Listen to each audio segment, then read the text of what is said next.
Mga kakwento at mga minamahal kong tagapakinig, maligayang araw. Isang kwentong di lamang tatalakay sa tamis ng pag-ibig kundi pa na rin sa pait ng sakripisyo at bigat ng mga lihim. Ang kwento ni Makael at Miraya ay isang paglalakbay sa pagitan ng moralidad at pagnanasa. Madalas nating husgahan ng mga taong nagkakamali dahil sa desperasyon, ngunit sa kwento ni Miraya at Mikael, susubukan nating intindihin ang lalim ng puso ng isang anak na gagawin ng lahat para sa pamilya.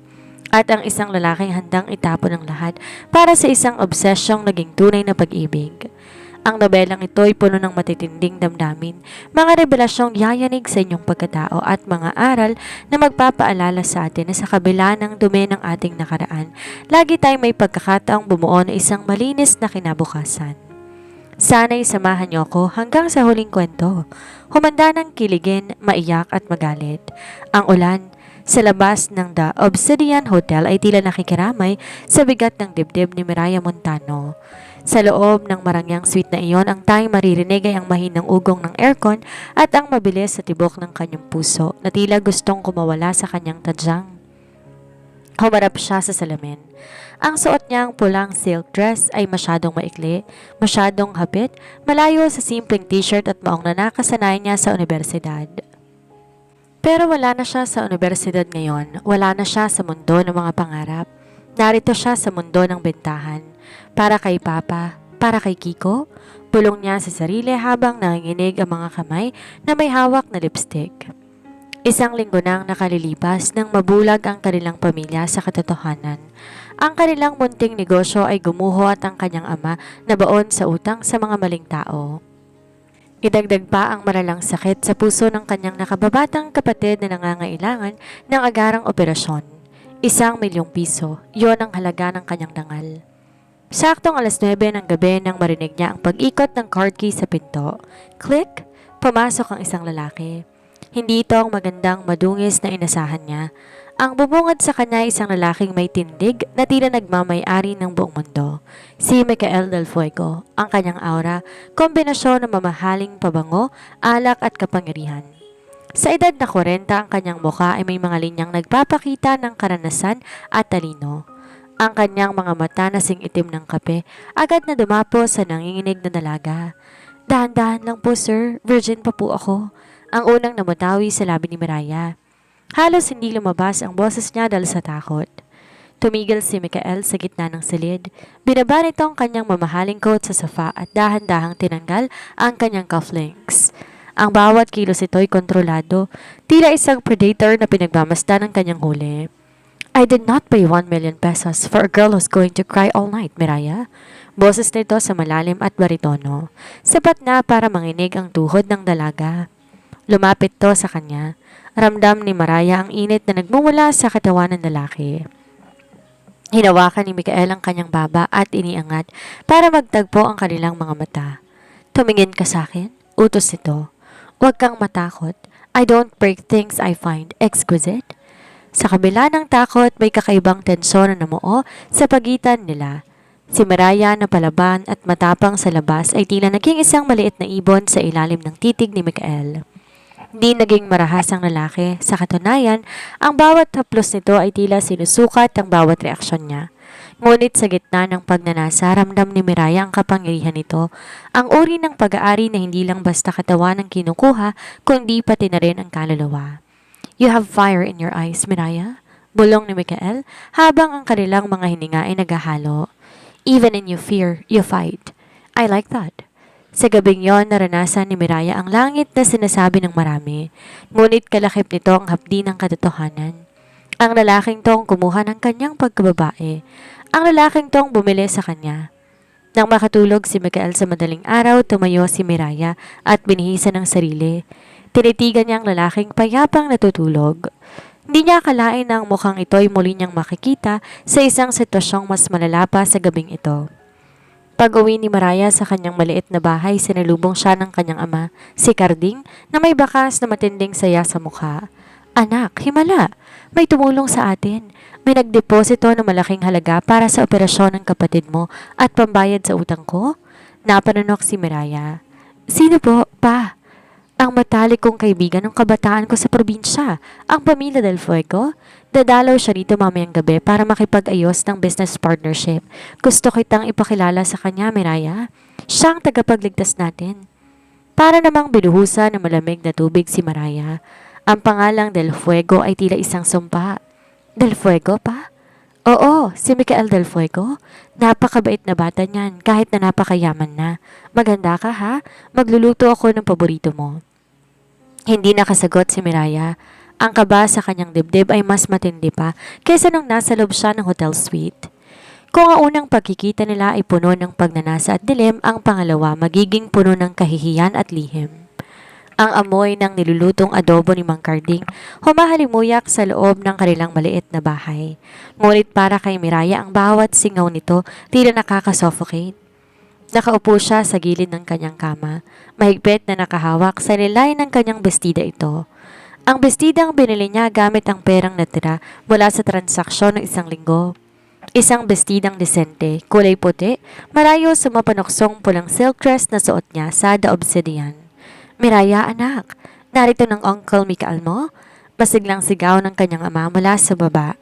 Bawat takbang ni Miraya pababa ng hagdan, tila may nakataling bakal sa kanyang mga paa. Habang papalapit siya sa sala, maririnig niya ang bariton ng boses na yon. Ang boses na bumulong sa kanyang tenga sa gitna ng kadiliman. Napalago mo ng husto ang lupain sa probinsya, Carding. Humahanga ako sa dedikasyon mo, wika ni Micael. Swerte lang, Micael. At dahil na rin sa tulong mo, sagot ni Carding sabay tapik sa balikat ng bisita. Oh, narito na pala ang kaisa-isa kong prinsesa. Miraya, halika rito. Huminto ang mundo ni Miraya nang magtagpo ang kanilang mga mata. Si Micael nakaupo sa kanilang luma ngunit malinis na sofa, may hawak na baso ng tubig. Walang emosyon ang kanyang muka, ngunit ang kanyang mga mata ay nanonood. Tila hinuhubaran si Miraya sa harap mismo ng kanyang ama. Micael, ito si Miraya. Siya ang dahilan kung bakit ako nagsisikap ng husto. Pagmamalaki ni Carding. Anak, magmano ka sa uncle mo. Matalik ko siyang kaibigan. Halos magkapatid na ang turingan namin yan nung nasa hasyenda pa kami. Parang may bumara sa lalamunan ni Miraya. Uncle? Ang lalaking pumatay sa kanyang inosensya, ang lalaking nagparamdam sa kanya ng rurok ng langit ay kaibigan ng kanyang ama? Dahan-dahang lumapit si Miraya, nanginginig ang kanyang kamay nang abutin niya ang palad ni Micael. Ang init ng balat nito ay agad na nagpabalik sa mga alaala ng gabing yon, ng mga haplos, ang mga ungol at ang sakit na napalitan ng kakaibang ligaya. Mano po, Uncle? Halos pabulong na sabi ni Miraya. Nararamdaman niya ang bahagyang pagpisil ni Micael sa kanyang kamay bago nito ito binitawan. Isang mabilis na kilos na siya lang ang nakapansin.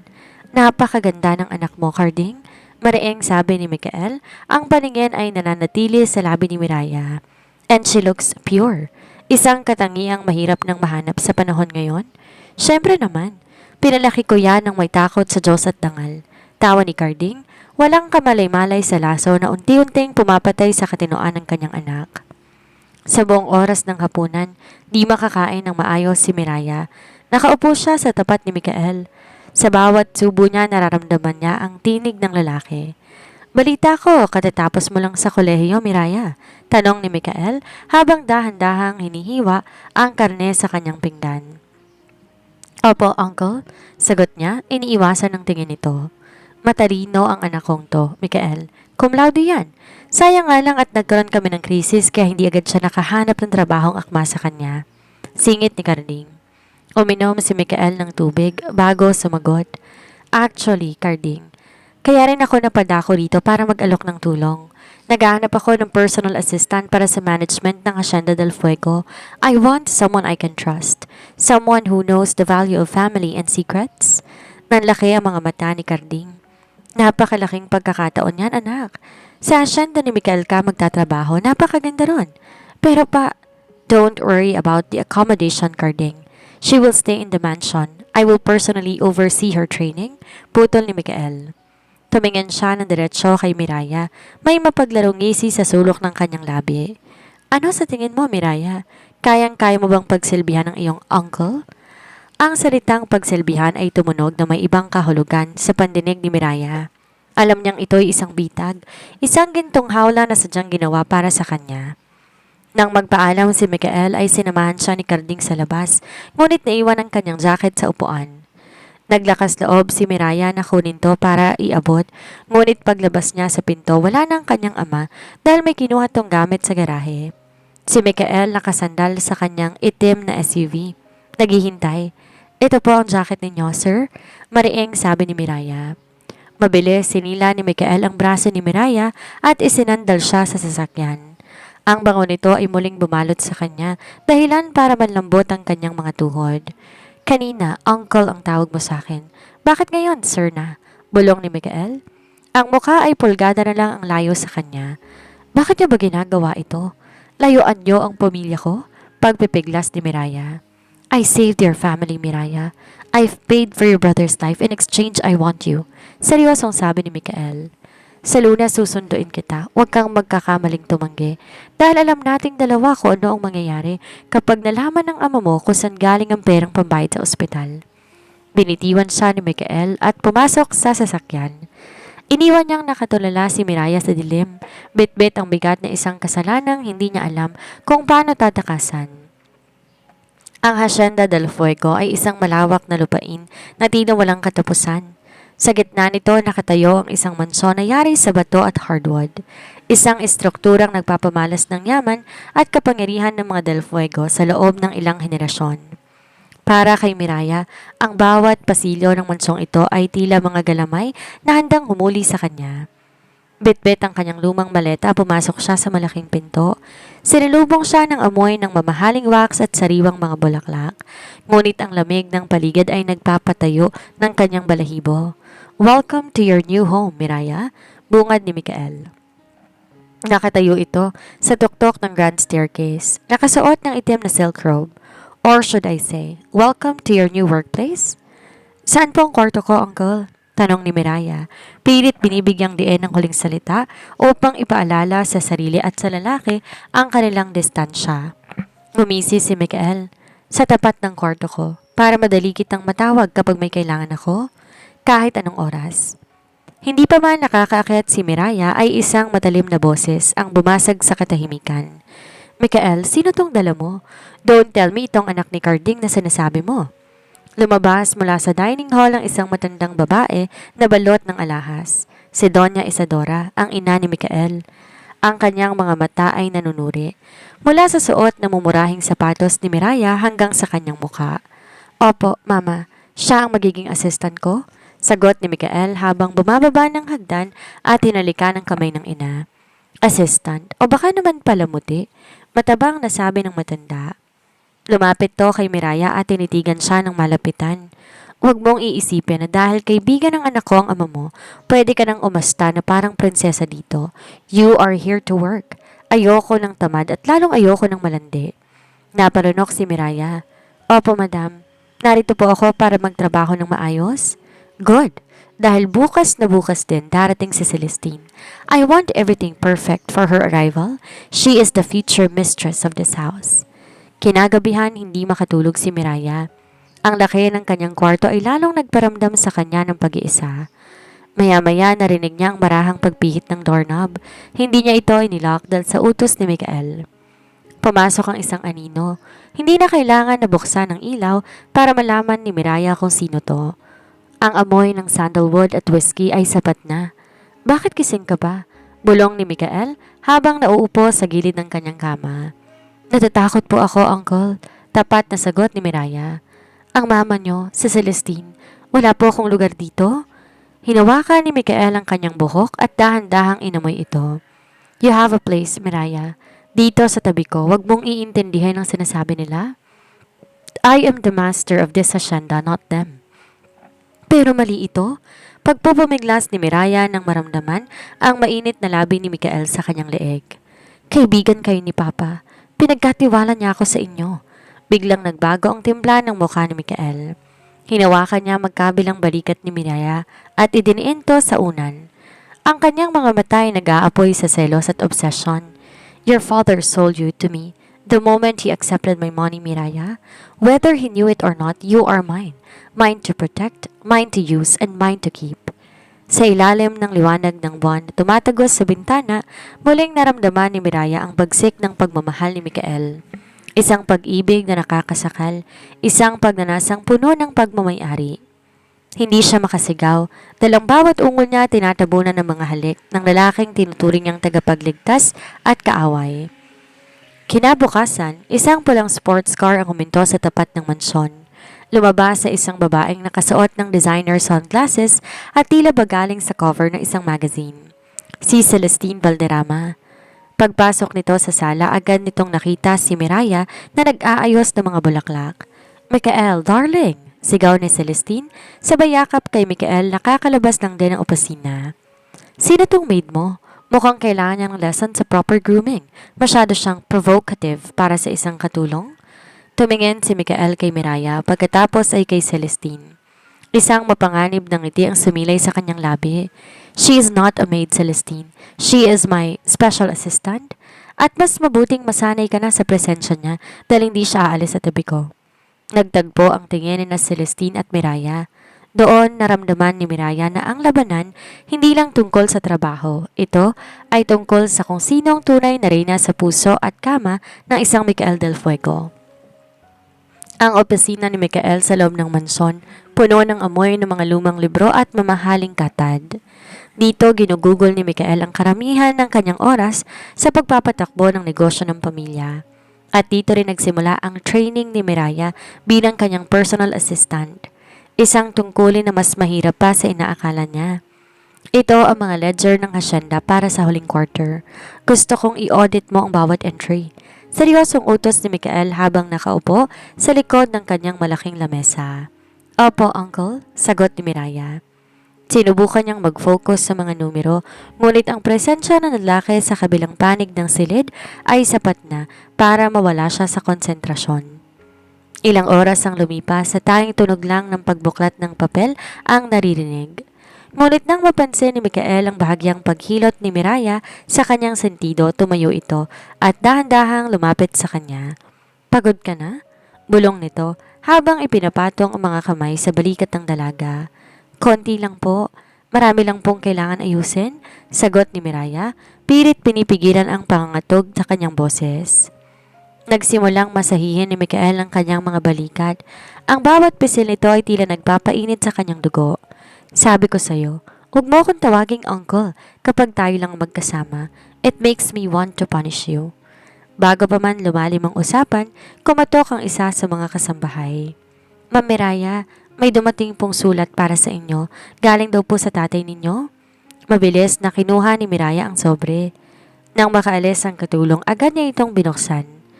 Habang binabasa ang sulat ni Mang Carding, unti-unti namutla si Miraya. "Anak, sana'y nasa mabuti kang kalagayan," sa piling ni Mikael. "Gusto ko lang ipaalam sa iyo na nakahanap ako ng lumang kasunduan sa mga gamit ng nanay mo bago siya nawala." Miraya, hindi lang basta kaibigan si Mikael.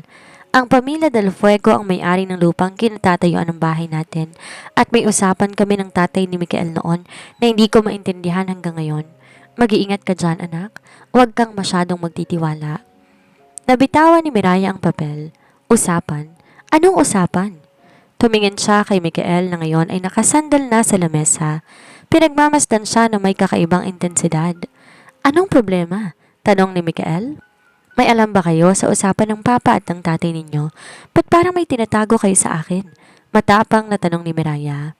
Humakbang papalapit si Mikael hanggang sa magkadikit ang kanilang mga dibdib. "Ang nakaraan ay nakaraan na, Miraya. Ang mahalaga ay ang kasalukuyan at sa kasalukuyan nasa kamay kita." Di alam ng dalawa na sa labas ng pinto nakatayo si Celestine. Kanina pa siya nakikinig. Bagaman hindi niya naririnig ang bawat salita, ang tensyong nagmumula sa loob ng silid ay sapat na para kumpirmahin ang kanyang hinala.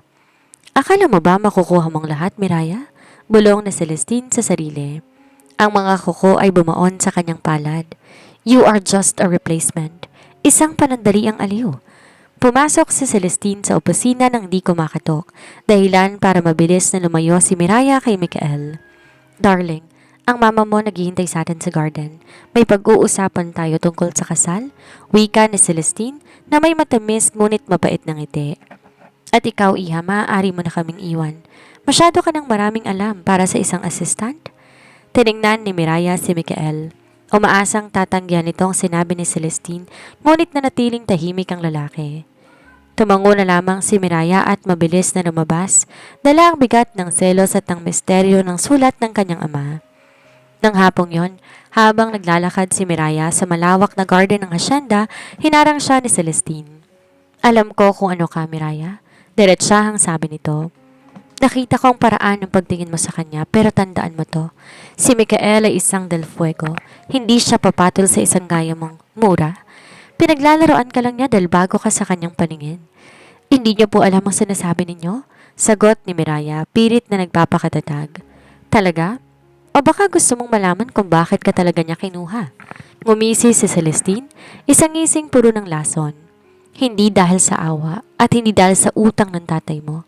Kinuha ka niya dahil ikaw ang buhay na alaala ng babaeng kinamumuhian at minahal niya noon. Nanigas si Miraya sa kanyang kinatatayuan. Anong babae? Bago pa siya makapagtanong, tinalikuran na siya ni Celestine. Iniwan siyang nalilito at nasasaktan. Sa malayo, nakatanaw si Mikael mula sa balkonahe. Hawak ang isang baso ng whiskey. Ang kanyang titig ay nakapako kay Miraya. Alam niya, nagsisimula nang mabuksan ng mga lihim ng hasyenda at gagawin niya lahat para manatili si Miraya sa kanyang piling, kahit pa kailangan niyang maging kontrabida sa sarili nilang kwento. Ang mga salita ni Celestine ay parang tinik na bumaon sa isipan ni Miraya. Buhay na alaala ng babaeng kinamumuhian at minahal niya noon. Sinong babaeng yon at ano ang kinalaman nito sa kanya? Hindi makakain si Miraya ng gabing yon. Nagkulong siya sa kanyang silid. Pilit na iniintindi ang bawat salita sa sulat ng kanyang ama. Ngunit hindi siya hinayaan ng katahimikan. Isang malakas na katok ang bumasag sa kanyang pag-iisip. Miraya, buksan mong pinto. Boses ni Mikael. Malamig at may otoridad. Nang hindi sumagot ang dalaga, narinig niya ang pagpihit ng susi. Nakalimutan niyang si Mikael ang may-ari ng bawat sulok ng mansyong ito. Walang pinto ang hindi niya mabubuksan. Pumasok ang lalaki. Bakas ang galit sa kanyang mga mata. Bakit di ka bumaba para sa hapunan? Pinaghintay mo kami ni Mama? Mariing sabi ni Mikael. Wala po akong gana, Uncle. At sa tingin ko, mas mabuti na rin hindi ako magpakita sa inyo, lalo na kapag naroon si Celestine. Sagot ni Miraya nang di tumitingin dito. Lumapit si Mikael, marahas na hinawakan ng braso ni Miraya para iharap ito sa kanya. Huwag mong gamitin ang pangalan ng babaeng yon bilang dahilan para iwasan ako. At huwag mo kong tawaging uncle kung ayaw mong agawin ko sa'yo ang ginawa ko noong unang gabi natin. Bakit po? Totoo naman, di ba? Ikinasal na kayo at ako, ano lang ba ako dito, isang assistant? Isang bayarang babaeng dinala nyo sa sarili ninyong pamamahay. Sambat ni Miraya. Ang mga luhay nagsisimulang pumatak. Biglang lumambot ang titig ni Mikael, ngunit napalitan agad to ng isang mapanganib na ningning. You think you're just anyone? Miraya, hindi mo alam kung gaano ko katagal hinintay na makuha ka. Dahil ba kamukha ko siya? Tanong ni Miraya na ikinatigil ni Mikael. Sinong babaeng sinasabi ni Celestine? Sinong kamukha ko, Mikael? Tumigas ang panga ni Mikael. Binitawan niya ang braso ni Miraya at tumalikod. Huwag kang makinig sa mga laso na lumalabas sa bibig ni Celestine. Wala kang kamukha. You are Miraya Montano and you are mine. Upang napatunayan ang kanyang pag-aari, hinila ni Mikael si Miraya papalapit at hinalikan siya ng mabagsik. Isang halik na puno ng pag-aari at gutom. Hindi itong malambot na halik na naranasan niya noon. Ito ay isang deklarasyon ng gyera. Huwag kang titingin sa ibang lalaki dito sa hasyenda. Huwag mong kakausapin ang mga tauhan ko ng higit sa kinakailangan. Ang bawat ngiti mo, ang bawat hininga mo dapat ay sa akin lang. Bulong ni Mikael sa pagitan ng mga halik. Nakakasakal kayo, hikbi ni Miraya. Bagaman ang kanyang katawan ay traidor na tumutugon sa bawat haplos ng lalaki. Then let me choke you with my love, Miraya. Dahil hindi kita pakakawalan, kahit pang sarili mong ama ang humiling nito. Habang nagaganap ang mainit na dagpo sa loob ng kwarto, si Doña Isadora at Celestine ay nasa ibaba. Nag-uusap sa madilim na sulok ng library. Kailangan mawala ng batang yon. Isadora, mariing sabi ni Celestine. Nakikita mo ba kung paano siyang tignan ni Mikael? Hindi lang yon tingin ng pagnanasa. Ayon ay parehong tingin na binigay niya kay Elena noon. Alam ko, Sagot ng matandang Donya. Ang boses ay puno ng puot. Hindi ko papayagan na maulit ang kasaysayan. Ang pamilyang Montano isang sumpa sa mga Del Fuego. Kung di natin siya mapapaalis ng kusa, gagamitin natin ang tanging bagay na ikasisira niya. Ano yon? Ang kanyang ama. Kapag nalaman ni Carding ang tunay na relasyon ng kanyang anak sa kanyang kaibigan, siya mismong kukuha kay Miraya papalayo dito. At si Mikael, siya ang magiging mitsa ng sarili niyang pagkawasak. Nagkatinginan ng dalawang babae, isang planong puno rin ng paghihiganti na unti-unti nang nabubuo. Habang sa itaas ay walang kamalay-malay, si Mirayan ang kanyang kaligayahan sa piling ni Mikael ay nakatali sa isang napakabigat na sekreto. Ang buong hasyenda ng Del Fuego ay nagmistulang isang maliwanag na bituin sa gitna ng kadiliman ng gabi. Ito ang ika-4 na pong kaarawan ni Mikael at ang pinaka-maimpluwensyal na tao sa probinsya at mula sa Maynila ay naroon. Suot ang isang emerald green na gown na sadyang pinagawa ni Mikael para sa kanya. Tila isang diwata si Miraya na naglalakad sa gitna ng karamihan. Ngunit sa likod ng ganda, ramdam niya ang matang mapanghusga. Stay close to me, Miraya, bulong ni Mikael. Nakasuot ito ng isang eleganteng itim na tuxedo. Ang kamay nito hindi umaalis sa kanyang bewang. Isang mahigpit na possessive na hawak na tila nagsasabing sa akin ng babaeng ito. Sa gitna ng party, tinaas ni Celestine ang kanyang baso ng champagne para sa isang toast. Ngunit bago pa man siya magbigay ng pambati, isang projector screen ang bumuka sa likuran.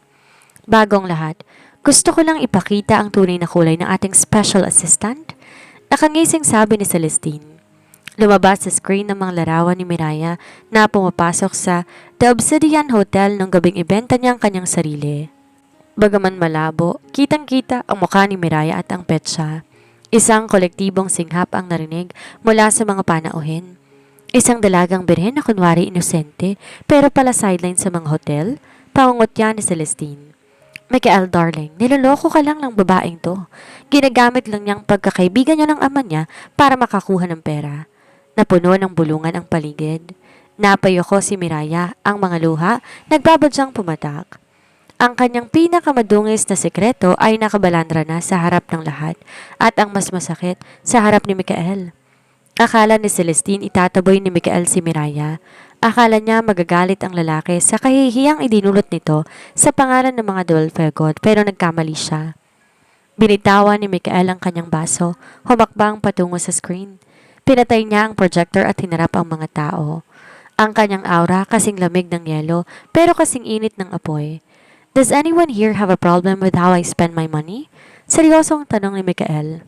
Ang boses niya ay umalingaw sa buong garden. Tumingin siya kay Celestine na ngayon nababahala na. I was the one who booked that room, Celestine. I was the one who paid for her at kung may problema kayo roon, maaari na kayong lumabas sa pamamahay ko. Nalaki ang mga mata ni Doña Isadora. Mikael, ano bang sinasabi mo? Ipapaya mong sarili mo para lang sa babaeng yan? I am not embarrassing myself, Mother. I am claiming what's mine. Matigas na sagot ni Mikael. Hinila niya si Miraya papalapit at hinalikan to ng madiin sa harap ng lahat. Isang halik na hindi lang ng pagnanasa, kundi ng isang hamon ng sinumang mangangahas na sakta ng kanyang pag-aari. Matapos ang insidente, hinila ni Mikael si Miraya paakyat sa kanyang opisina. Binagsak niya ang pinto at mabilis na kinorner ang dalaga. Bakit niyo ginawa yun? Mas lalo lang nila akong kamumuhian, hikbi ni Miraya. Let them hate you. I don't care.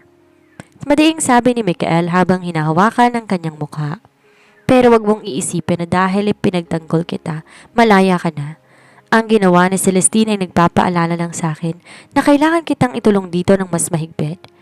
Mikael, nasasaktan ako. Masasaktan ka talaga, Miraya, dahil simula ngayon wala ka ng ibang mapupuntahan. Kahit ang tatay mo hindi ka na makukuha sa akin? Ngunit sa gitna ng kanilang kasagutan, isang tawag ang natanggap ni Miraya.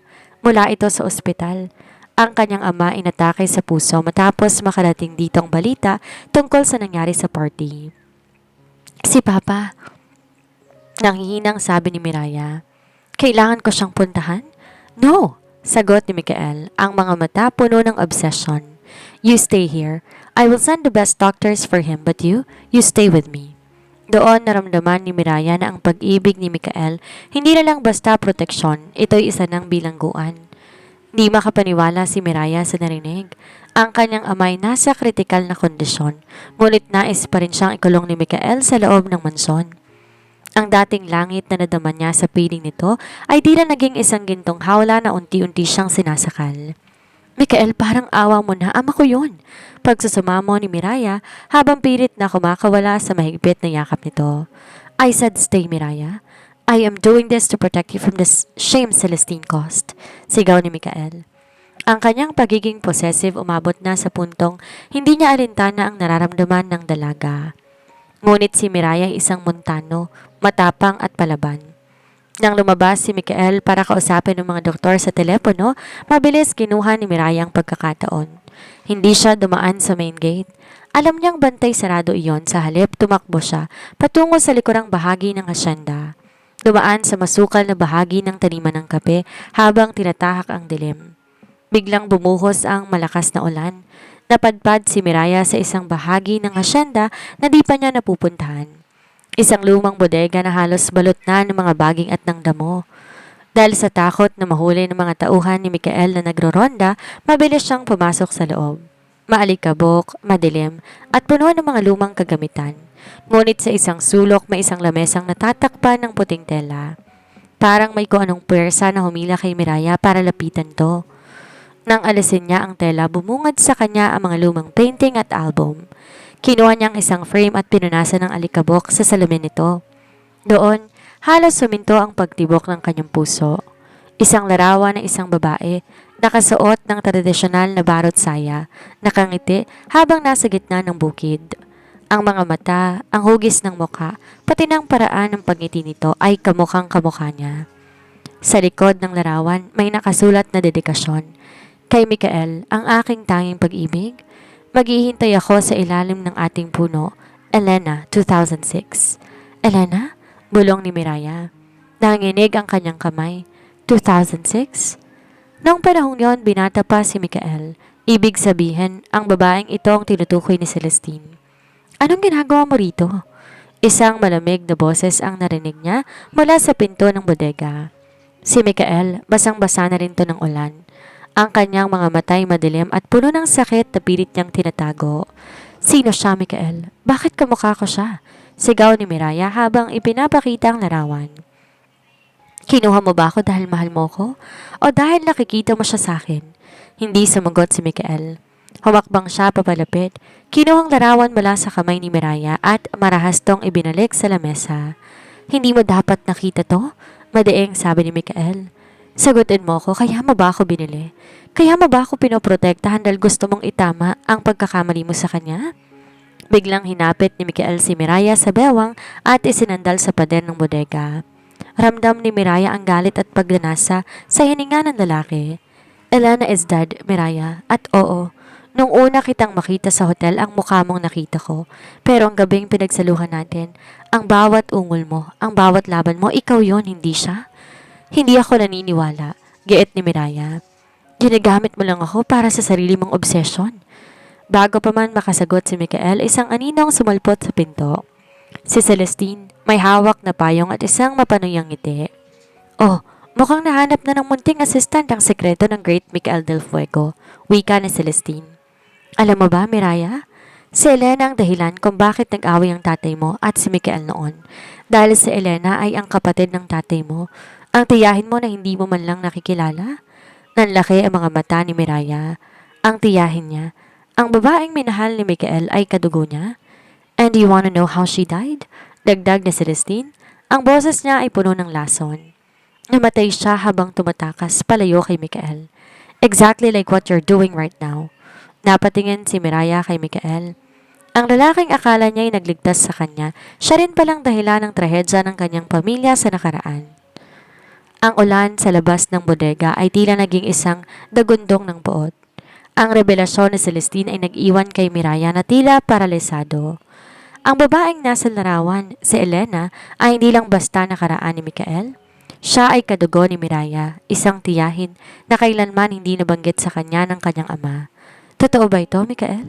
Nangihinang tanong ni Miraya. Kapatid siya ni Papa? Hindi kumibo si Mikael, ngunit ang panginig ng kanyang mga panga ay sapat ng sagot. Tumingin siya ng matalim kay Celestine. Umalis ka rito, Celestine, bago ko makalimutang babae ka. Bakit, Mikael? Natatakot ka ba na malaman niya na ang pagtulong mo sa pamilya nila ay paraan mo lang ng pagbabayad sala sa pagkamatay ni Elena? Tawa ni Celestine bago to tuluyang lumabas sa ulunan. Iniwan silang dalawa sa gitna ng nagbabagang katotohanan.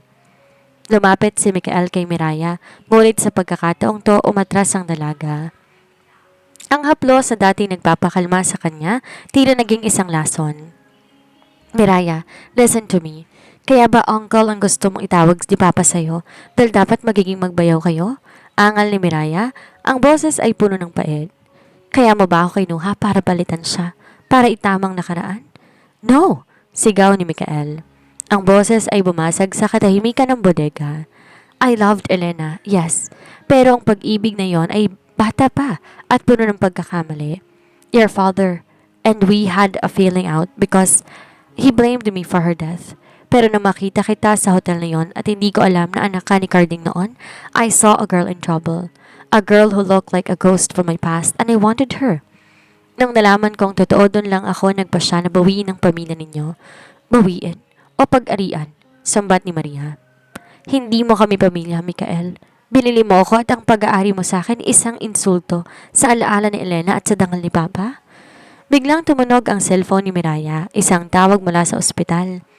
Sa pagkakataong to, hindi siya pinigilan ni Mikael. Hinayaan niya ang dalaga na sagutin ang tawag habang siya'y nakatayo lang sa dilim, tila isang ribulto ng pagsisisi. Hello? Opo, gising na po siya. Nanlaki ang mga mata ni Miraya. Pupunta na po ako dyan? Hinarap niya si Mikael. Gising na si Papa at gusto niya ako makausap. Sasabihin niyang lahat, Mikael. Lahat ng di mo kayang aminin. I'll drive you. Maikling sagot ni Mikael. Hindi na kailangan, marunong ako mag-commute. At simula ngayon ayoko lang tumanggap ng kahit ano pang galing sa'yo. Pagdating sa ospital, sinalubong si Miraya ng kanyang amang maputla, ngunit gising na ang diwa. Na makita ni Carding ang kanyang anak, agad tong naluha. Anak, patawarin mo ko, hikbi ng matanda. Patawarin mo ko kung bakit kita hinayaang mapalapit sa mga Del Fuego.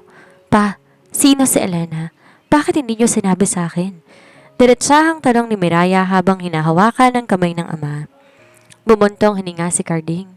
Ang tiya Elena mo, siya ang pinakamahalagang tao sa buhay ko. Noong mga bata pa kami na paibig siya kay Mikael, pero ang pamilya Del Fuego, lalo na ang ina ni Mikael na si Doña Isadora, ay hindi matatanggap ang isang katulong gaya namin. Pinaghiwalay sila, at sa pagtakas ni Elena na aksidente siya. Tumigil si Carding at tumingin ng diretsyo sa mga mata ni Miraya. Ang utang ko kay Mikael hindi lang pera, anak. Ang deal namin noon na protektahan ka niya ay dahil nangako siya sa akin na hindi ka matutulad kay Elena. Na ibibigay niya sa iyo ang buhay na hindi niya naibigay sa kapatid ko. Pero pa, binili niya ako. Bulong ni Miraya.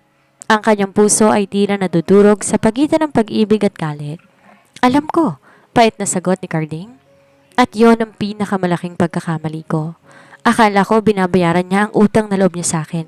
Yun pala, unti-unti ka na niyang ninanakaw. Sa labas ng kwarto ng ospital, nakatayo si Mikael. Nakikinig sa bawat salita, ngunit hindi lang siyang naroon. Sa dulo ng hallway, nakita niya ang kanyang ina, si Doña Isadora, kasama ng mga abogado. Mikael, tawag ng matanda. Tapos na ang laro. I have filed a restraining order against that girl and her father. Sisiguraduhin kong di na sila makakalapit sa asyenda o sayo, at kung magpapatuloy pa sa kahibangan ng matanda, babawiin ko lahat ng shares mo sa kumpanya. Tumingin si Mikael sa kanyang ina pagkatapos sa pinto kung nasaan si Miraya. Isang mapanganib na desisyon ang nabubuo sa kanyang isipan. You can take the company, mother, malamig na sabi ni Mikael. But you can never take what is already mine. Ang hangin sa ospital ay naging siksik sa tensyon. Sa loob ng silid, pilit pinapakalma ni Miraya ang kanyang ama, habang sa labas nagdedeklara ng gera si Mikael laban sa sarili niyang ina. Di alam ni Miraya na nang mga sandaling iyon, ang kanyang kalayaan ay murinang nanganib. Anak, umuwi na tayo sa probinsya? Doon sa malayo sa kanila, pakiusap ni Mang Carding. Opo pa, Mag-aayos ako ng mga gamit sa mansyon at kukunin ko ang mga huling sahod ko. Pagkatapos hindi na tayo babalik, pangako ni Miraya. Ngunit paglabas ni Miraya sa silid, hindi ang kanyang ama ang nakaharap niya, kundi dalawang malalaking lalaki na nakasuot ng barong. Bago pa siya makasigaw, isang panyo na may amoy ng kemikal ang itinakip sa kanyang ilong. Ang huling nakita niya ay ang malabong figura ni Mikael na nakatingin sa kanya mula sa dulo ng hallway. Nagising si Miraya na masakit ang ulo, tuyo ang lalamunan. Ang paligid hindi na ang puting dingding ng ospital, kundi isang silid na gawa sa kawayan at nara na may malalaking bintanang nakaharap sa asul na dagat. Gising ka na pala. Nakatayo si Mikael sa beranda. Nakasuot ng puting linen shirt, may hawak na baso ng juice. Walang bakas ng galit sa kanyang mukha, kundi isang uri ng kapanatagan na mas nakakatakot kaysa sa kanyang puot. Nasaan ako? Anong ginawa mo sa akin, Mikael? Sigaw ni Miraya habang pilit na bumabangon. Nasa Isla de Fuego tayo, isang pribadong isla na hindi alam ni Mama. Dito walang Celestine, walang Doña Isadora, at walang nakaraang pilit na sumisira sa atin. Sagot ni Mikael. Dinukot mo ko, paano si Papa? Paanong kapatid ko? Maayos ang kalagayan nila, pinadala ko sila sa isang private wellness center sa Baguio. Ligtas sila doon mula sa mga abogado ng ina ko, pero ikaw, mananatili ka rito kasama ko? Tumakbo si Miraya patungo sa pinto. Ngunit kaya ng inaasahan, nakakubli ang susi. Humirap siya kay Mikael na may nag-aapoy ng mga mata. Hindi mo ako pag-aari. Binili mo lang ang gabi ko, hindi ang buong buhay ko. Mabilis na lumapit si Mikael. Hinawakan ng magkabilang kamay ni Miraya. Diniinto sa pader. Ang init ng kanyang katawan ay muli nananalitay sa balat ng dalaga. I gave up everything for you, Miraya. My position, my inheritance, my family's name. Iniwan ko lahat para lang di kanila makuha sa akin. Isang gabi lang bang tingin mo dito? I love you. Damn it.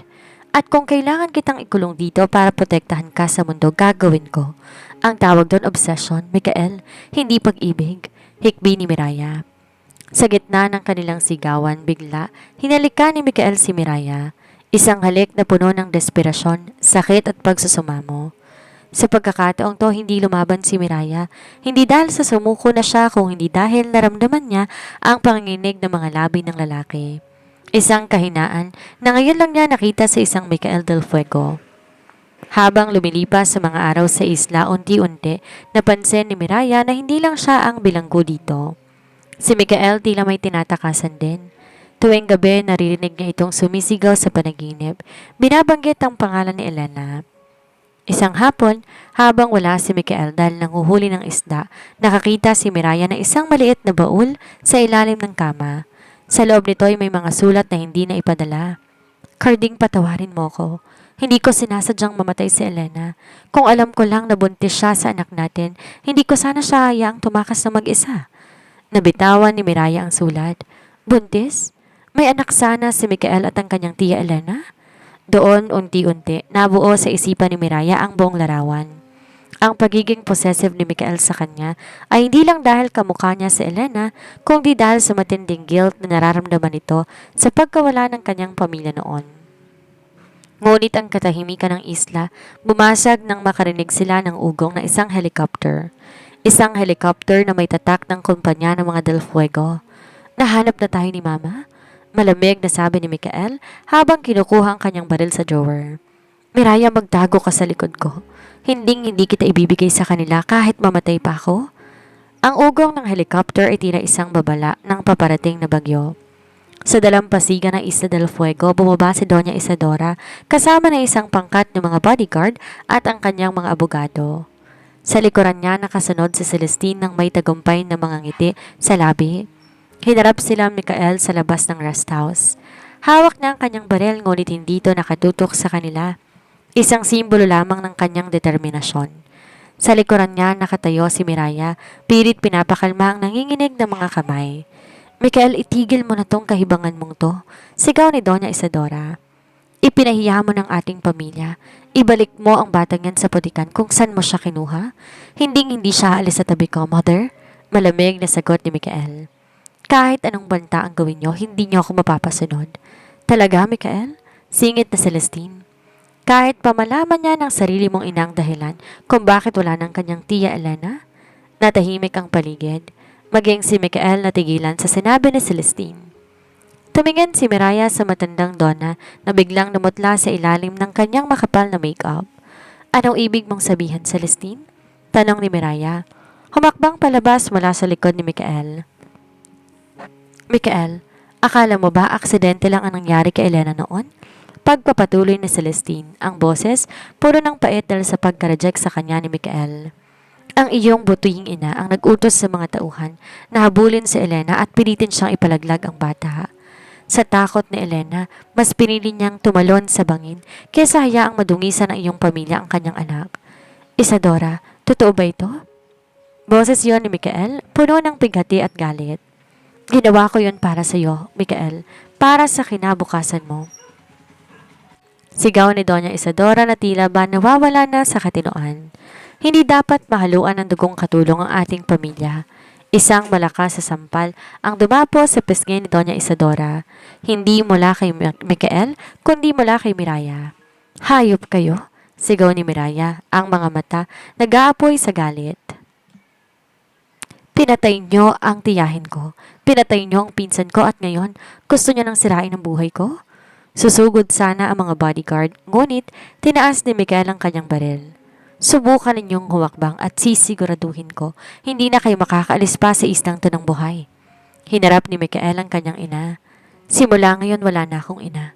Kunin niyo ng lahat ang kumpanya, ang hasyenda ang lahat ng yaman ninyo, ngunit wag niyo nang tatanawin ang mukha ko o ni Miraya. Dahil sa takot, sa panganib dala ni Mikael, napilitang umurong sina Doña Isadora at Celestine. Habang pabalik sila sa helicopter, alam ni Celestine na talo na siya. Ang obsesyon ni Mikael kay Miraya naging isang proteksyon na di na kayang buwagin pa ng kahit anong intriga. Nang tumahimik ang paligid, tanging hampas na lamang ng alon ang naririnig. Hinarap ni Miraya si Mikael. Narinig mo yon, Mikael? Ang pamilya mo ang pumatay sa pamilya ko. Bulong ni Miraya. Paano tayo magsasama kung sa tuwing titingin ako sa'yo, naaalala ko ang sakit? Lumapit si Mikael at naramdaman ni Miraya ang pagbagsak ng katawan nito sa kanyang harapan. Lumuhod ang makapangyarihang si Mikael del Fuego sa paanan na isang Miraya Montano. I will spend the rest of my life making up for it, Miraya. I am not my mother. I am the one who loves you more than his own life. Pagsusumamo ni Mikael. Don't leave me, please. Sa gitna ng isla, sa ilalim ng lumulubog na araw, kailangan magdesisyon ni Miraya. Tatakas ba siya sa sumpa ng nakaraan o yayakapin ng lalaking naging bahagi ng kanyang pagbagsak at ngayon nangangako ng kanyang kaligtasan? Ang pagbabalik ni Mikael at Miraya mula sa isla ay hindi naging madali. Bagaman tinalikuran na ni Mikael ang kanyang mana at posisyon, ang bigat ng nakaraan ay tila isang aninong nakabuntot sa kanila. Sa bawat segundong lumilipas, ramdam ni Miraya ang halo-halong emosyon. Galit sa pamilya del Fuego, ngunit isang malalim na pag-ibig sa lalaking handang itapon ng lahat para sa kanya. Nandito na tayo, bulong ni Mikael, habang inihihinto ang sasakyan sa tapat ng ospital kung saan nagpapalakas si Mang Carding. Pumasok sila sa silid. Nang makita ni Carding si Mikael na kasama si Miraya, agad na kumunot ang panga ng matanda. Ngunit bago pa to makapagsalita, lumuhod si Mikael sa gilid ng kama. Carding, hindi ako narito bilang isang del Fuego. Narito ako bilang lalaking nagmamahal sa anak mo. Panimula ni Mikael. Alam ko ang ginawa ng ina ko kay Elena at hindi ko mapapatawad ang sarili ko sa kanya, pero pakiusap, bigyan mo ko ng pagkakataon na patunayan na iba ako sa kanila. Nanatiling tahimik si Mang Carding. Tiningnan niya si Miraya na ngayon ay may bahid ng pag-aalangan sa mga mata. Anak, ito ba ang gusto mo? Tanong ng matanda. Pa, mahal ko po siya, pero natatakot ako. Tapat na sagot ni Miraya. Kung galon, Mikael, patunayan mo. Mariing sabi ni Carding. Iwanan mo ang yaman mo. Magtrabaho ka gaya ng isang ordinaryong tao at kung sa loob na isang taon mapatunayan mo na kaya mong buhayin ang anak ko nang walang tulong ng mga del Fuego, doon lang kita mapapatawad. Tinanggap ni Mikael ang hamon. Ngunit sa gitna ng kanilang usapan, biglang naramdaman ni Miraya ang pag-ikot ng kanyang paligid. Ang amoy ng disinfectant sa ospital na dati wala lamang sa kanya ay biglang naging nakakasuka. Miraya, ayos ka lang? Agad na dinilohan siya ni Mikael. Namumutla at nanginginig ang dalaga dahil naroon na rin sila sa ospital. Agad siyang pinasuri ni Mikael sa isang doktor. Habang naghihintay sa labas, hindi mapakali si Mikael. Bawat minutong lumilipas ay tila isang oras. Paglabas ng doktor, may hawak tong resulta ng laboratory test. Mr. Del Fuego, wala pong dapat ikabahala. Normal lang ang nararamdaman ni Miss Montano para sa kanyang kalagayan. Wika ng doktor nang may ngiti. Anong ibig ninyong sabihin? Tanong ni Mikael. Congratulations! Miss Montano is 8 weeks pregnant? Parang tumigil ang pag-ikot ng mundo para kay Miraya. 8 linggo. Ibig sabihin, nabuo ang batang to nung gabing iyon sa hotel. Ang gabing akala niya ay katapusan ng kanyang dangal, ngunit naging simula pala na isang bagong buhay. Tumingin siya kay Mikael. Nakita niya ang pagkagulat sa mata nito na unti-unti napalitan ng isang matinding determinasyon. Lumapit si Mikael sa kanya, hinawakan ang kanyang tiyan ng may pag-iingat. Tila ba ito'y gawa sa mamahaling kristal. A baby, bulong ni Mikael. Miraya, may anak tayo. Ngunit kasabay ng balitang ito ay ang muling pag-aalab ng pagiging possessive ni Mikael. Kung dati ayaw niyang malayo si Miraya, ngayon tila ayaw niya nang padapuan to sa langaw. Mula ngayon, hindi ka nalalabas nang wala ako. Magpapadala ako ng mga tauhan na hindi konektado sa kumpanya ni Mama para bantayan ka, utos ni Mikael. Mikael, nagsisimula ka na naman, saway ni Miraya. Hindi, Miraya, iba na ngayon. May bunga ng pagmamahalan natin at hindi ko hahayaan na maulit ang nangyari kay Elena at sa anak niya. Habang masayang dalawa sa kabilang panig ng lungsod, nakatanggap si Doña Isadora ng balita tungkol sa pagbubuntis ni Miraya. Isang mapanganib ng ngiti ang sumilay sa labi ng matanda, isang tagapagmana, bulong ni Isadora. Kung di ko makuha ang anak ko, kukunin ko ang apo ko. Sa ayaw at sa gusto ninyo, ang batang yan ay magiging isang Del Fuego. Nagsimula ang buong yugto ng buhay ni Mikael at Miraya sa isang maliit na apartment sa labas ng sentro ng lungsod. Tinalikuran ni Mikael ang kanyang mga credit card, ang kanyang SUV at ang kanyang pangalan. Ngayon, siya isang lalaking nagtatrabaho bilang isang consultant sa isang maliit na construction firm, malayo sa kanayaan ng Hacienda del Fuego. Ngunit para kay Mikael, ang pagiging ordinaryong tao ay hindi nangangahulugan na mawawala ang kanyang pagiging possessive. Sa katunayan, lalo tong lumala dahil sa pagbubuntis ni Miraya. Huwag kang magbubuhat niyan, Miraya. Iwanan mo lang yan dyan. Utos ni Mikael na makitang hawak ng dalaga ang isang basket ng labada. Mikael, damit lang to, hindi to mabigat.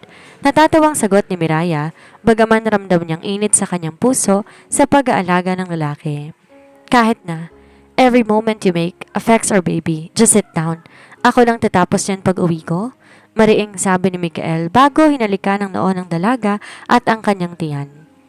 Habang abala si Mikael sa pagpapatunay ng kanyang sarili kay Mang Carding, hindi tumitigil ang kamay ni Doña Isadora. Alam ng matanda na ang tanging paraan para makuha ang kanyang apo, sirain ang tiwala ni Miraya kay Mikael. Isang hapon habang wala si Mikael, isang marangyang sasakyan ang huminto sa tapat ng kanilang apartment. Bumaba si Celestine, bitbit ng isang envelope. Ano na namang kailangan mo? Matapang na tanong ni Miraya, habang protektadong nakahawak sa kanyang tiyan.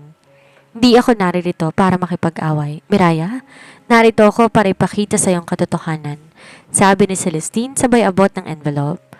Akala mo ba nagtatrabaho talaga si Mikael sa kumpanyang sinasabi niya? Look at the photos. Binuksan ni Miraya ang sobre. Laman nito ang mga larawan ni Mikael na nakikipagkita kay Doña Isadora sa isang tago at mamahaling restaurant. Sa mga larawan, mukhang seryoso ang kanilang usapan at may iniabot na tseke ang matanda kay Mikael. Binabayaran siya ng mama niya para siguraduhin na ang batang dinadala mo ay mapupunta sa mga Del Fuego. Pagkapanganak mo, pagsisinungaling ni Celestine. He is just playing the role of a changed man para hindi ka makatakas. Pag-uwi ni Mikael ng gabing iyon. Sinalubong siya ng isang malamig na Miraya. Binagsak ni Miraya ang mga larawan sa lamesa. Totoo ba ito? Nakikipagkita ka sa kanya? Tanong ni Miraya, ang boses ay nanginginig na sa galit. Natigilan si Mikael. Miraya, let me explain. Pinuntahan niya ako. Tinangka niya na suhulan ako para iwan ka, pero ibinalik ko ang tseke sa kanya. Pero bakit hindi mo naman sinabi sa akin? Hindi ko gagawin yon. Sigaw ni Mikael. Ang kanyang obsession sa kaligtasan ni Miraya ay biglang humalo sa kanyang galit. I was trying to protect you from the stress. Hindi ko gusto na malaman mo na ginugulo pa rin tayo ni Mama. Ngunit bago pa sila magkaayos, isang malakas na pagsabog ang sa salamin ang narinig mula sa bintana. Ibigay ang bata o mawawala ang lahat. Doon bumalik ang leon sa loob ni Mikael. Nilapitan niya si Miraya at mahigpit itong niyakap. No one touches what's mine. Kinuha ni Mikael ang kanyang lumang telepono at tinawagan ang isang numero na matagal na niyang hindi nagagamit. Handa ng mga papeles? I'm going to burn my mother's empire to the ground. If she wants war, I'll give her hell. Tumingin siya kay Miraya. Ang mata ay puno ng panganib at determinasyon. Mag-empake ka na, Miraya. Hindi na tayo ligtas dito. Dadalhin kita sa isang lugar na kahit anino ni Isadora, hindi makakarating. Mikael, saan? Saka isa-isang lugar kung saan ako ang batas. Sagot ni Mikael, babalik tayo sa hasyenda. Pero sa pagkakataong to, hindi tayo ang bibisita. Tayo nang magpapatakbo. Ang pagbabalik sa Hacienda del Fuego ay hindi lang isang pagsuko, kundi isang pagsalakay. Sa gitna ng gabi, ang itim na sasakyan ni Mikael ay pumarada sa tapat ng dambuhalang pinto ng mansyon. Hindi na siya ang uncle na kagalang-galang, siya na ang puot na naglalakad. Dito ka lang sa loob ng sasakyan, Miraya. Huwag kang lalabas hanggat hindi ko sinasabi. Utos ni Mikael. Ang kanyang boses ay tinabakal sa lamig. Mikael, mag-iingat ka. Ayokong may mangyaring masama sa'yo. Pagmamakaawa ni Miraya, habang mahigpit na nakahawak sa kanyang lumalaking tiyan. Isang mabalis na halik ang dinampi ni Mikael sa kanyang mga labi. Hindi ko hahayaan na lumaki ang anak natin sa mundong kontrolado ng kamandag ni Mama. I am ending this tonight. Pagpasok ni Mikael sa mansyon, sinalubong siya ng mga tauhan ni Doña Isadora. Ngunit sa isang kumpas lang ng kamay ni Mikael, nagsiyukod ang mga ito. Alam nila kung sino ang tunay na may-ari ng dugong dumadaloy sa lupang ito. Mikael, nangangahas kang pumasok dito pagkatapos mo kong talikuran? Sigaw ni Doña Isadora mula sa itaas ng hagdan.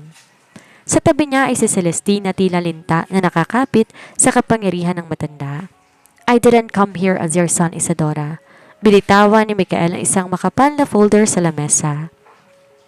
I came here as the majority shareholder of Del Fuego Holdings. Sa loob ng 3 buwan na wala ako, unti-unti kong binili ang mga stocks na binenta mo sa takot mong malugi ang kumpanya. You are no longer the chairwoman. You're nothing but a guest in my house. Namutla ang matanda. Ang kumpanya ang tayong bagay na nagbibigay sa kanyang lakas. Hindi mo magagawa to sa akin. Ginawa mo na sa akin ang lahat, Mother. Pinatay mo ang pamilya ko noon at tinangkamang patay ng kinabukasan ko ngayon. Get out, now. Habang nagkakagulo sa loob ng sala, nakita ni Celestine ang pagkakataon. Alam niya kapag napaalis si Isadora, wala na siyang matatakbuhan. Lumabas siya sa likurang pinto. Tinungo ang sasakyan kung nasan si Miraya. Sa isang iglap, tinutukan niya ng baril ang driver at pilit na pinalalabas ito. Mabilis siyang pumasok sa loob at tinabihan si Miraya. Magmaneho ka, sigaw ni Celestine sa kanyang sariling tauhan na nakasunod sa kanya. Celestine, anong ginagawa mo? Bitawan mo ko? Sigaw ni Miraya, pilit kumakawala habang ang baril ay nakatutok sa kanyang tagiliran. Kung hindi ako magiging mistress ng asyendang to, sisiguraduhin ko walang tagapagmana na lalakad sa lupang ito. Nanggigigal na saan ni Celestine. Dadalhin kita sa lugar kung saan hindi ka na mahahanap ni Mikael. Narinig ni Mikael ang tunog ng humaharurot na sasakyan. Agad siyang lumabas at nakita ang kanyang sasakyan na papalayo na. Ang kanyang puso ay tila ba tumalon sa kanyang lalamunan. Miraya! Sumakay si Mikael sa isa pang sasakyan at hinabol ang mga ito sa gitna ng madadilim na kalsada ng hasyenda. Ang habulan ay puno ng tensyon. Sa bawat kurbada iniisip ni Mikael ang kaligtasan ng kanyang mag-ina.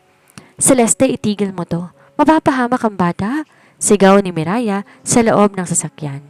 Yon ang plano ko. Sagot ni Celestine bago biglang ibinigay ang manabela sa isang matarik na bangin. Ang parehong bangin kung nasaan si Elena. Sa huling sandali, mabilis na hinarang ni Mikael ang kanyang sasakyan para pigilan ang pagbulusok ng sasakyan ni Miraya. Isang malakas na banggaan ang naganap. Tumilapo ng sasakyan ni Mikael sa gilid, habang ang sasakyan ni Miraya ay huminto sa mismong gilid ng bangin. Duguan si Mikael nang lumabas sa kanyang sasakyan. Hindi niya inalintana ang sakit sa kanyang balikat. Tumakbo siya patungo kay Miraya.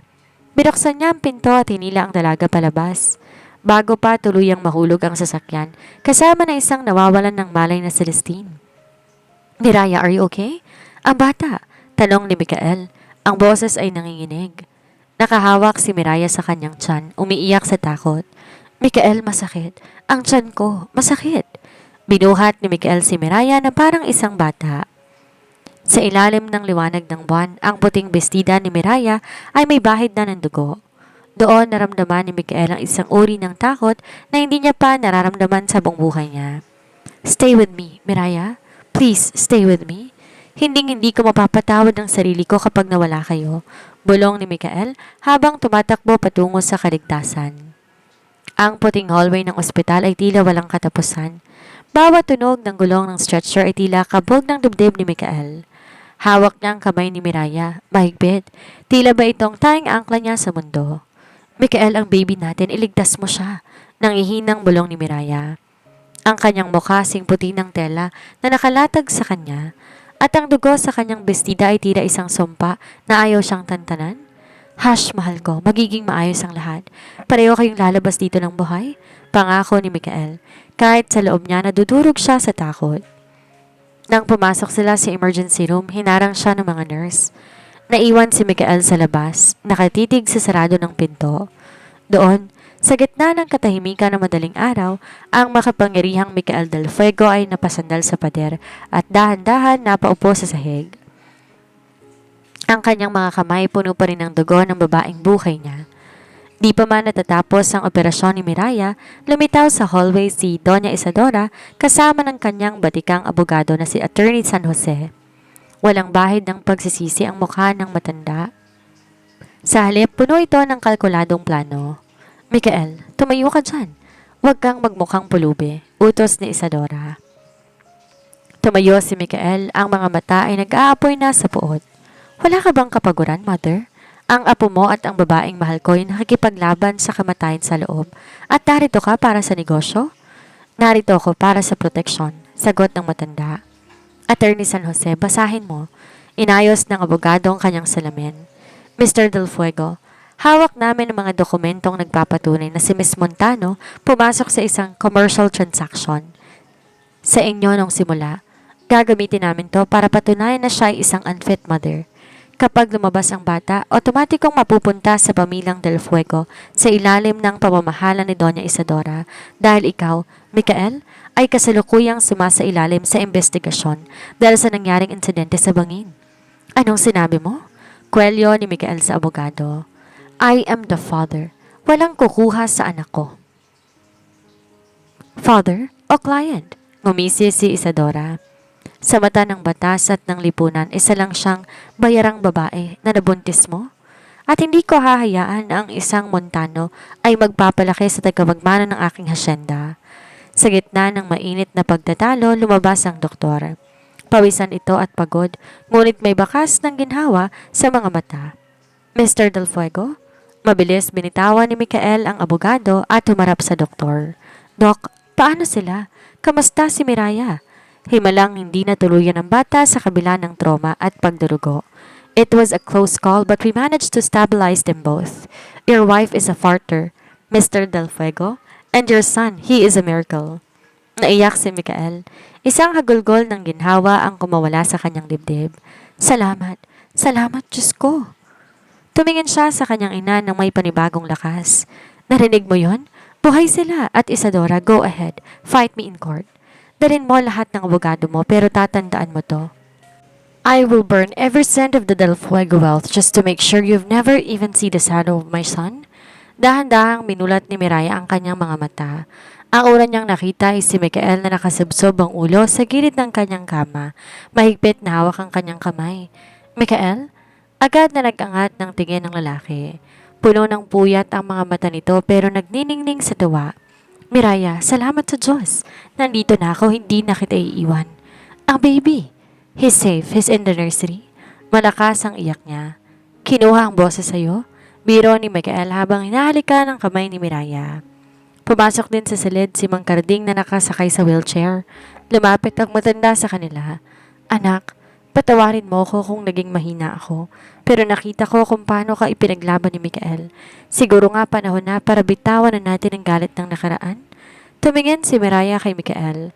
Sa kabila ng lahat, ng hotel, ng lihim, ng uncle na tawag at ng mga banta ni Isadora, nakita niyang lalaking handang mamatay para sa kanya.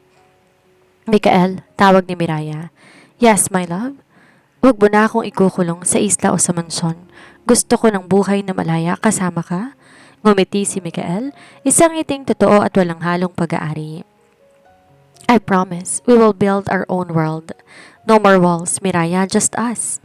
Isang taon ang mabilis na lumipas mula na maganap ang madugong gabi sa bangin ng Hacienda del Fuego. Ang sugat ng nakaraan hindi man turuyang naglaho, unti-unti naman tong naghilom sa ilalim ng init ng bagong pag-asa. Ang mansyon na dati puno ng malamig na utos at madadilim na lihim, punong-puno na ngayon ang tunog ng halakak at mga kagamitang pambata. Si Doña Isadora tuluyan ang nanirahan sa ibang bansa matapos matalo sa lahat ng legal na laban na isinampa ni Mikael. Si Celeste naman nahanap sa mga kasong kriminal na naging metsa ng kanyang tuluyang pagkabagsak. Ang binyag ni Mikael Jr. Sa gitna ng malawak na hardin ng asyenda, nagtitipon lahat para sa unang kaarawan at binyag ni Mikael Montano del Fuego Jr. Ang bata ang buhay na imahe ng kanyang ama, may matitipang mga mata, ngunit may ngiti na kasing lambot ng kay Miraya.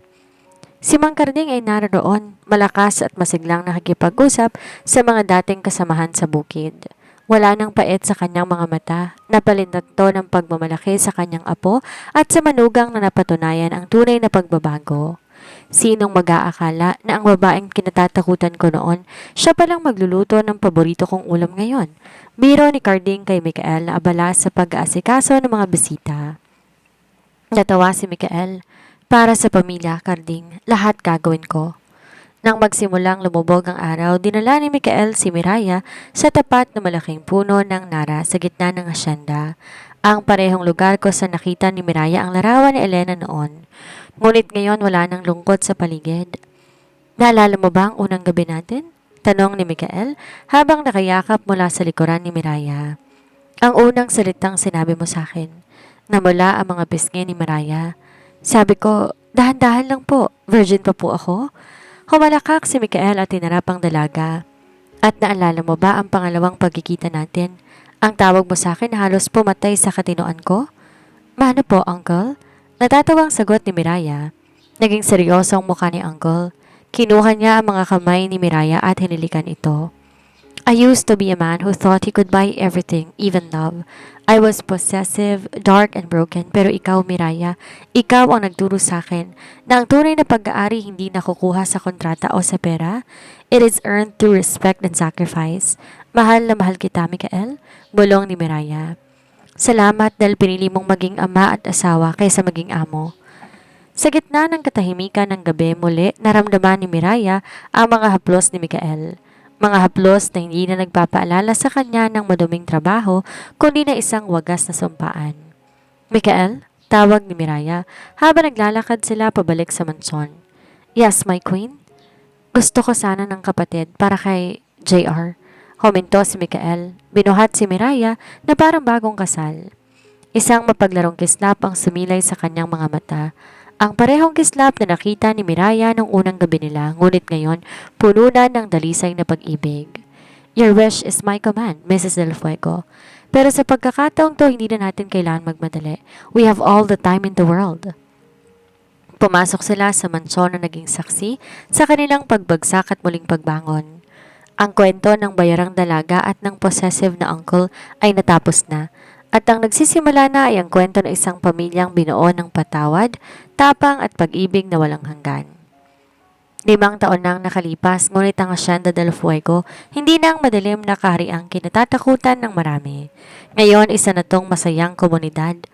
Ang mga dating manggagawa ay may-ari na rin ng maliliit na bahagi ng lupa at ang mansyon ay punong-puno ng ingay ng mga bata.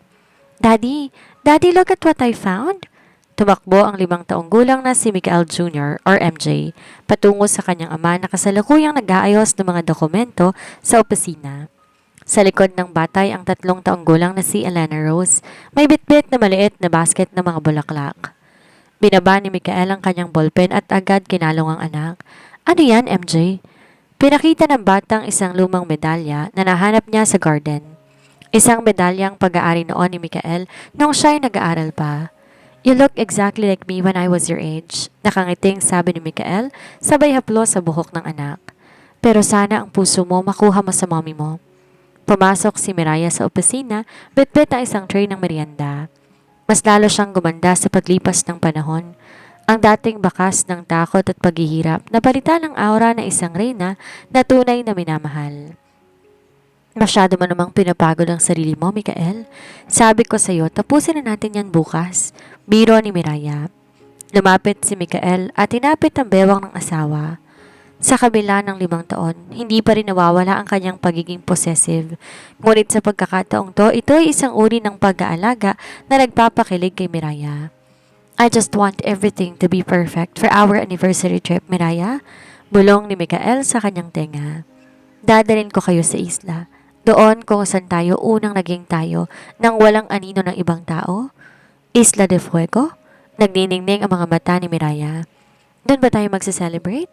Yes, pero may isa pa akong sorpresa. Nung hapon din yon, isang pamilyar na sasakyan ang huminto sa tapat ng mansyon. Isang matandang babae ang bumaba, si Doña Isadora. Ngunit, hindi na to ang matapobreng Doña na nakilala ni Miraya.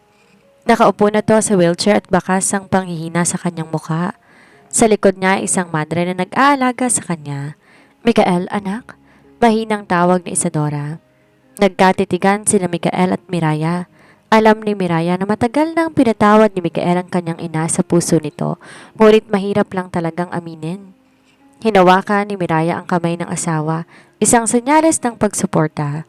Grandma? Lumapit si MJ sa matanda. Are you the one in the pictures? Naluha si Isadora nang makita ang apo. Oo, iho. Ako ang iyong lola. Let her in. Utos ni Mikael sa mga bodyguard. Miraya, ayos lang ba sa'yo? Mikael, ang pagpapatawad, ang huling piraso ng ating kaligayahan.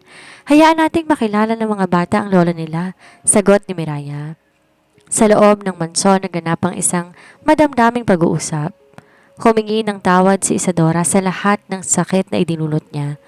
Bagaman hindi agad mabubura ang nakaraan, ang presensya ng mga bata ay naging tulay upang unti-unti mabuwag ang pader ng galit. Kinagabihan habang natutulog ang mga bata at payapa na ang mansyon, lumabas sina Mikael at Miraya sa balkonahe. Ang langit puno ng mga bituin, tila nakikisali sa kanilang anibersaryo.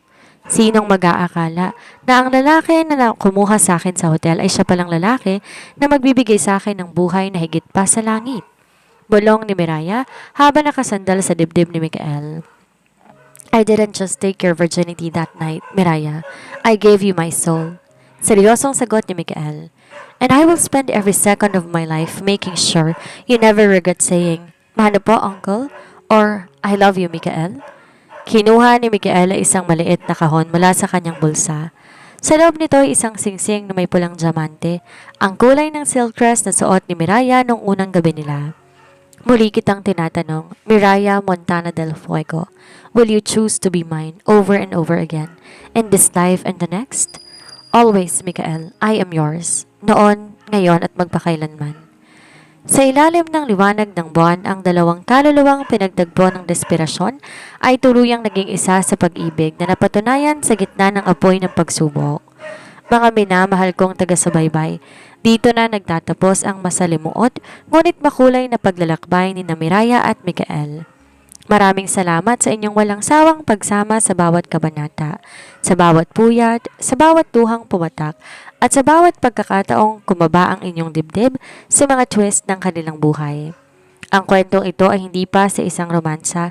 Ito ay paalala na ang bawat pagkakamali may katumbas na pagtutuwid at ang bawat sugat may nakalaang paghilom. Sana'y naging inspirasyon sa inyo ang katatagan ni Miraya at ang pagbabago ni Mikael. Nasa likod ng anumang madilim na simula, may kapangyarihan tayo na isulat ang sarili nating happy ending. Huwag po kayong hihinto sa pagsuporta sa aking munting channel. Ang inyong mga komento, likes at pagbabahagi ang nagbibigay sa akin ng lakas upang patuloy na magbahagi ng mga kwentong aantig sa inyong mga puso. Hanggang sa muli nating pagkikita sa susunod na kwento. Muli, maraming salamat at laging tandaan. Ang bawat buhay ay isang kwentong karapat dapat isulat at pakinggan.